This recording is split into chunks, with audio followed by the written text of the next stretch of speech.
They're calling him the Subway Samaritan, a former Marine who was riding on the subway in New York City when a violent homeless man threatened many people on the train, made death threats, and was acting so aggressively and erratically that 3 passengers thought it necessary to subdue him. In the process, the man did lose his life. But in the video that you can see posted online, Daniel Penny, as well as the other men who subdued Jordan Neely, attempted to save his life after subduing him. They placed him in the recovery position, proving there was no intent to harm or kill this man. The intent was simply to stop him from harming others, which is what any of us should do. Now, I've talked in the past about what I would do if I was on the train and I saw someone violently attacking someone else. I'd say I'd rush to their defense. I wouldn't even think twice. And that's what this Marine did. Now, over the past week, I was particularly frustrated that we keep seeing stories like this. We keep putting money into lost cities, and people are choosing to live in these places. And so I was frustrated. I said, I'm not telling anybody not to donate to this guy or anything like that. I think he did the right thing. I think he's a good person. I think he should not go to prison, and I hope he doesn't. But my concern is, at what point do we tell people you're responsible for choosing to live in a place run by communist extremists who will lock you up for defending yourself? We've seen it over and over again in many cities. And I started thinking about this morning as the news broke that Daniel Penny's fundraiser has already reached $2 million. And I thought to myself, well, for one, I was wrong. It's not just about this one individual. It's not just about what's going on in these cities. It's about the greater culture war and the message we are trying to send the world and how we counter the narrative of the extremists. And so after seeing this story from the Daily Mail, we've got your back. Supporters flood crowdfunding effort for ex-Marine Daniel Penny, 24, including GOP 2024 hopeful Vivek Ramaswamy, who donated $10,000 as funds soared to $2 million after ex-Marine was charged over Neely's death. I saw this, and I thought to myself, the narrative is being set. They are attempting to destroy this man's life and create the perception that if you protect yourself, you are the villain. And so it extends well beyond just people who are living in New York City. It's more than just someone saying, I'm going to go live in New York, even though I know this is what they're doing. Perhaps this one incident is the front line for breaking what's happening in these cities, for shattering what's happening with the Soros DAs. And I thought to myself, last week when I said, I don't want to donate to this because it's people choosing to live in what I would describe as a burning building. And I started to feel like, I guess that was defeatist. I don't want this guy to go to prison. This is a good dude. The Subway Samaritan, they say. You've got this video here. Let me pull it up from the Post Millennial. Full footage reveals former Marine Daniel Penny putting Jordan Neely in recovery position, passengers complimenting him. This is a guy who tried to save the life of the man who was just threatening his life. And it's a really great example of how we should act. And in response, the left has come out and gone the complete other direction. Conservative, quote, it's anti-hero to arrest Daniel Penny for killing Jordan Neely. I don't know if that's what they're trying to imply by that. The mental gymnastics needed to justify a 15-minute chokehold are wild. Now, I don't know that it was 15 minutes, but I'm looking at all of the news. I'm looking at all the stories, and I don't know, I started to feel bad. It's a combination of things that I'm seeing so many people take what little they had to try and save the life of Daniel Penny, a man who tried to save the life of others. And here I was sitting back saying, it's your problem, deal with it. Felt kind of bad. And then I also started to realize we got to win this. This fight right here is bigger than I realized. It's not just one more story. This is actually getting bigger than I think many people expected it to be. And so I thought, you know what? Not only am I going to contribute, but I'll call it a penalty for my lack of good faith. So I have personally contributed $20,000 to Daniel Penny's defense fund. I hope it goes to the right place. I hope it helps. I hope it makes a difference. And I hope that basically, I don't know. I hope that shows. I really do think we need to push back and win this. And maybe we should not be so defeatist. I had Nuance Bro message me saying, he tweeted at me saying, you've gone to these cities. You've been to New York. You complain about how people should leave. I've had many people say, I can't leave even if I wanted to. And I've said, look, I know it's hard. And so I suppose my view on this is more so, I think you should get out of cities. I think we need moderate individuals. I think we need conservative and libertarian individuals and disaffected liberals to be moving to places where they're safer, places maybe in Ohio, Georgia, or Wisconsin, where not only are you probably safer, but these are frontline locations for the culture war. I think that if you stay in these cities, you will likely end up as one of these individuals falsely imprisoned, falsely arrested, and falsely targeted by far left extremists and communists. I think that's all true. At the same time, I thought, why should Daniel Penny be the one person to go to prison because of a widespread national cultural problem? And is this an opportunity to pull off what we have pulled off with Bud Light at a national level as it pertains to people like Alvin Bragg and Soros district attorneys? Is this an opportunity, with so many others standing up and defending Daniel Penny, to send a message to the nation that we are not willing to allow crime to run rampant and our cities to be destroyed? Could this be the opportunity to reverse course, push back, and take back our once great cities? I don't know. But you know what? I can afford to. I saw Vivek Ramaswamy put in $10,000, and I said, if there's anything worth funding, it's this battle, it's this fight. So instead of bowing out and saying, y'all are on your own, it's probably better that we actually join in the fray and say, we'll do what we can to help this man win, not just for himself, but for the grand message of what this represents. The people of this country unwilling to let violent and murderous criminals get away with what they do. It is a sad story that Jordan Neely died. I'm upset about it. I don't even support the death penalty. Some of the worst people in the world in prison. And I'm like, I don't like the death penalty. It's a scary thought to me. The idea that you would be told by the state they're about to end your existence, strip your soul from this plane of existence. And of course, there are stories of really bad people who admit to what they do, and there's proof they did it. And we know they did it. And we're like, those stories are horrifying. This person has forfeited their right to life. I understand those stories. I certainly think that there are actions you can take that you will forfeit your life. Like if you're trying to kill someone actively and we have to stop you, and the only way could result in death, it's a sad story, but that's called self-defense or defense of others. And that's what I think we see here with Daniel Penny. I hope this guy now can rest easy. And I'll say it outright. Look, y'all already put in $2 million for him. And when I saw that, I felt bad that so many people were willing to stand up and hold the line in cities. And so I said, okay, I'm going to do $20,000 because I'm late to the party. And it feels bad. It feels like everybody was standing up saying, I am Spartacus. And I was sitting there jaded and dejected being like, screw this, I'm out. And I shouldn't do that. I should make sure I'm here fighting the good fight, the same as everybody else. And if the least I can do is donate to his defense fund, hopefully it will work out. I will also stress that running this company, which is quite successful, all thanks to you, I should actively be supporting what the people who support me believe in. And honestly, there's nothing I'd rather buy with $20,000. There's no car. There's no boat. There's no guitar, no skateboard. No, I'd rather see this man be acquitted of all charges, or in fact have the grand jury refuse indictment. And then after all of that, I would like to see Daniel Penny take this money.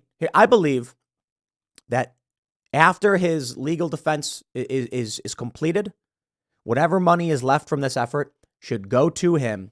And I hope he buys himself something nice. I hope he can live comfortably forever, because this should not have happened to him. In the heat of the moment, he did the right thing, the difficult thing, in the unfortunate circumstances. And somebody lost their life, and I'm sure that was devastating to him. I think that there's a lot of things he could do differently, but I think at the end of it, if everyone is willing to hold the line, I'm missing out on the key opportunity to join in, and so I'm going to put my money where my mouth is. Here's the story. Republican Party presidential hopeful Vivek Ramaswamy has donated $10,000 to a crowdfunding effort by Daniel Penny. Perry's the guy in Texas who was charged with second-degree manslaughter for the death of a homeless schizophrenic. The Give Send to Go fundraising campaign has now soared to $2 million in donations, so it's $1.97 million. They say it will be used to pay for the Long Island native's legal fees and for any future civil lawsuits that may arise, as well as expenses related to his defense. They show some photos. On May 5th, Ramaswamy tweeted his opinions on the case, stating that Jordan Neely was a habitual offender who should have faced justice earlier. And he's right. In 2015, Neely kidnapped a 7-year-old girl. In 2019, Neely punched a 64-year-old man in the face. In 2021, Jordan Neely slugged a 67-year-old woman in the face as she exited the subway, breaking her nose and fracturing her orbital bone. He was arrested 44 times, yet for some reason the left is defending him. This is the story from the New Republic. Let me show you their perspective. They say, the right is jumping to the defense of Daniel Penny, somehow arguing that arresting someone for manslaughter is actually pro-criminal. It is. Penny surrendered to New York City authorities on Friday for a charge of second-degree manslaughter after he was filmed placing Jordan Neely in a fatal chokehold on the subway for 15 minutes. I don't know that that's true. I have not seen a 15-minute video, and I've looked the videos I have seen. Maybe I just didn't see this one. Don't show 15 minutes. Since the announcement of charges against Penny, right-wing figures have advanced ludicrous and vicious ideas about it all, claiming the arrest of Penny to be unjust, the most bizarre among them being that to arrest Penny is to be pro-crime. Last year, 25 people were pushed in front of trains. In San Francisco, recently, a man with a cleaver was threatening people on the BART system, which is their train system, and slashed a person with it. This stuff keeps happening. Our cities are in decay. If there's anything worth paying for or buying, it is the fight to push back on the escalation of crime, be it anywhere in this country. I think what really spoke to me was people saying that these were our great cities and now they're falling into decay. And it's not just about whether they're lost or controlled by Democrats or at the federal level. It's about the cultural issue at hand. Are we going to turn a blind eye and just walk away from good people doing the right thing? It's a fair point. I think we need to win at the federal level. I think Trump needs to get elected and start arresting people. I think the DOJ needs to start going into corrupt cities. This is the purpose of the federal government. We need to have people arrested and charged for their corruption and crime. And we need the feds to intervene where they won't. The Democrats do it all the time. The Republicans don't. We have to win. It's pro-criminal. It's anti-hero. Greg Gutfeld said on Thursday, it's time for us to get this progressive pro-crime ideology to walk the plank. Gutfeld's correct. Posobiec repeated a claim that society is now a sinking ship because morally upright chads like Daniel Penny have to submit to Manhattan DA Alvin Bragg. Numerous other right-wing and conspiratorial figures like Mike Cernovich and Colin Rugg have stuck to a broader line of calling the killer a good Samaritan. They are advancing the notion, sans brain or soul, that Penny's arrest symbolizes the state punishing an individual for being a hero and for sticking up against evil. It's true. The left is evil. No question. This is a story of several people who are on a train facing death threats. And I believe I have the story from the Post-Millennial. Witness says Jordan Neely started making death threats against passengers before Daniel Penny engaged him. And more importantly, it's not just Daniel Penny. It was several others. 3 men all thought that it was necessary to stop Jordan Neely. Now, where are the charges for those 2 other men? There aren't any, because it's clearly a political effort. Protests erupted because and it's a small group of psychotic communists, Marxists or far left extremists, but the city is paralyzed in fear, and they caved to these people. And I hope you all realize, too, nobody in New York went out and rioted for Daniel Penny. The people of New York cower in fear and let it happen. And that's where I came to the position of, I'm not going to rush to the defense of somebody who chooses to live in this place. But I do think, I don't know. For one, it feels bad to hear about what's happened to this guy. And I do think we're seeing something much bigger than an individual story about a man named Daniel Penny. We're seeing something change. The Anheuser-Busch story, the collapsing sales of Bud Light, gave me hope that we can turn this thing around. And I've always believed that we were going to win, that eventually things will turn around. The night is always darkest before the dawn, I say.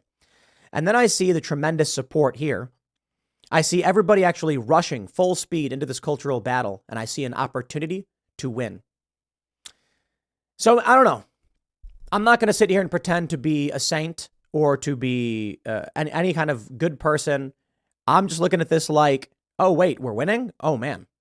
Okay, I'm definitely going to make sure I'm doing something right in this circumstance, because ignoring it or bowing out was wrong.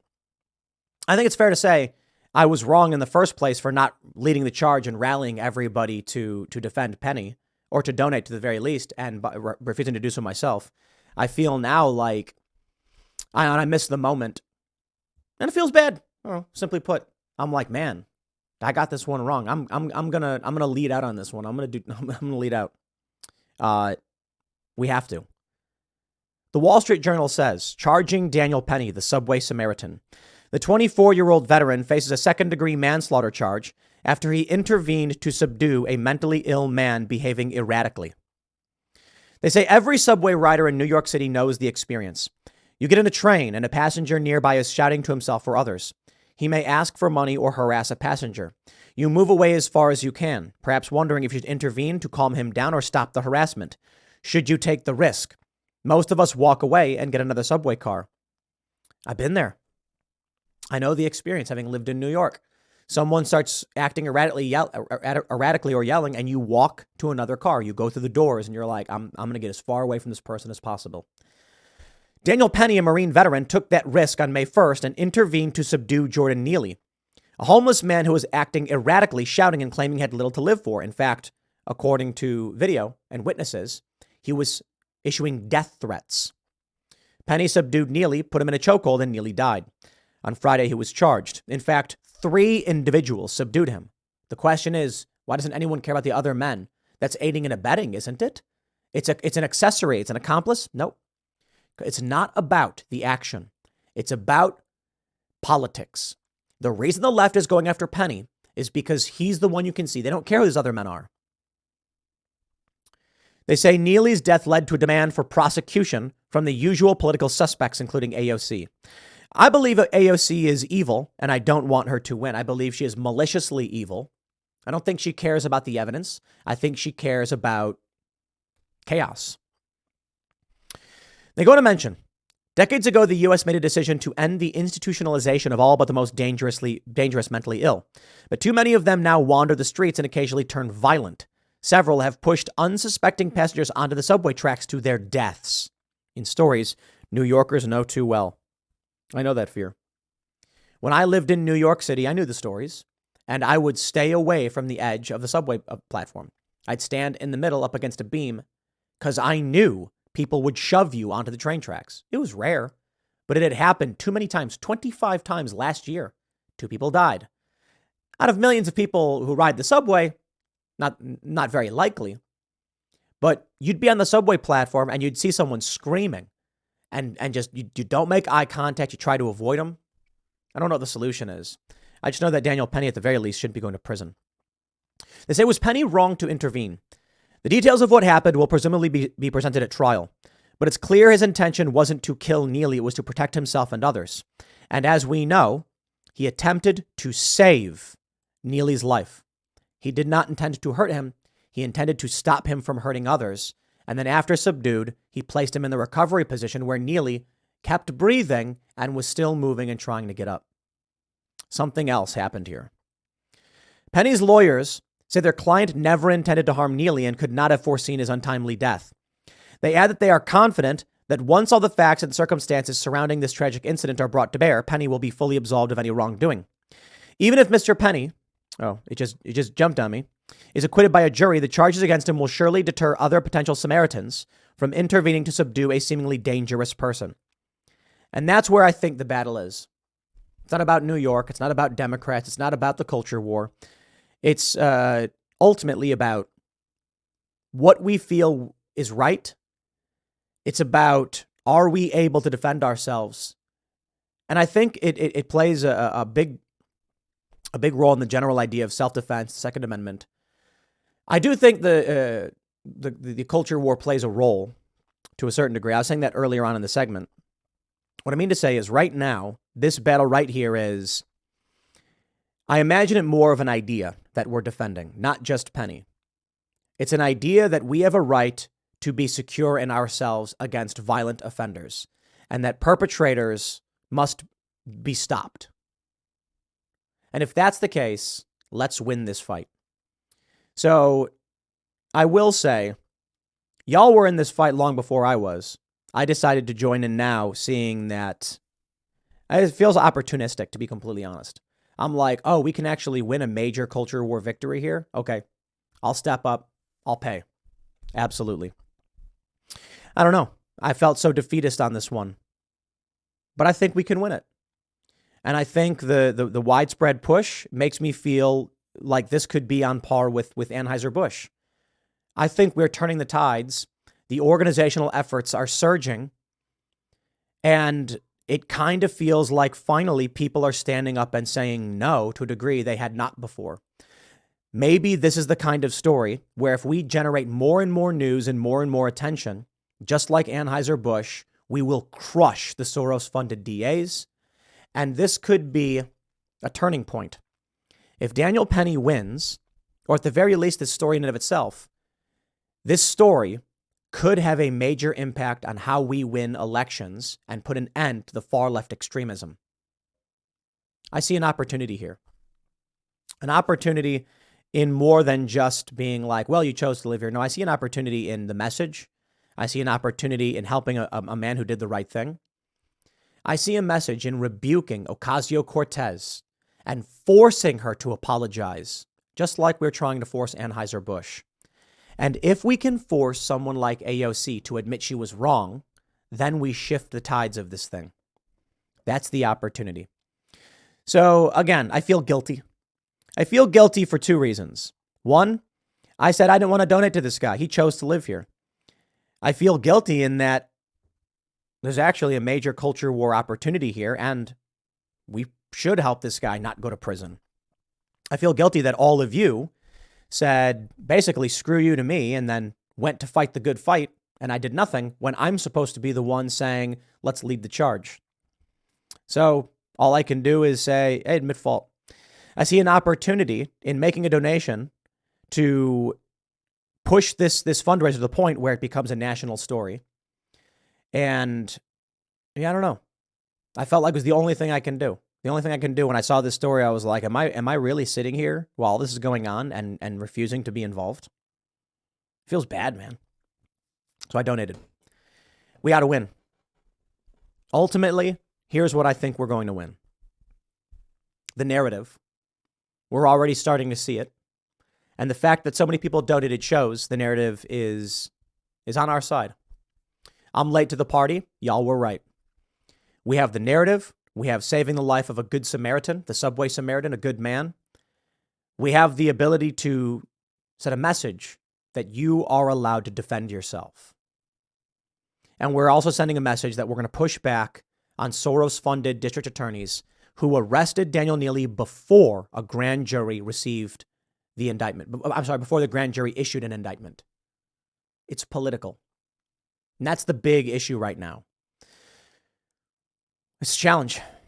But I hope this works. I hope this fund is good. I hope the money goes to the right place, and I hope we win. And the only thing I really say is this. I saw Vivek Ramaswamy. He gave $10,000. Someone else gave $10,000 anonymously. And I thought, Vivek's got way more money than I do. He's running for president. He's a good dude, and I'm a huge fan. He's worth a lot of money. And he's called for raising the voting age. He's got a lot of really good positions. We talked about service guaranteeing citizenship. I am a very big fan. I'd love to see this guy in the debate stage. In fact, I'd love to see him win the presidency. To be honest, I don't think he will. You know, that's just me. But I'm glad he's trying. He's doing a great job. He put in 10K, and I'm like, what if we just go nuts with this? I can give more. I can do this. I don't make as much money as he does. There's a lot of people who make more than I do. But so I gave a large sum for a variety of reasons. One, I can. All right. I don't want people to think like, wow, you know, it's like, no, look, we do well here, right? I should, considering I wasn't, you know, I'm late to the party and y'all have reason to criticize me for not being up, right on the front of this one.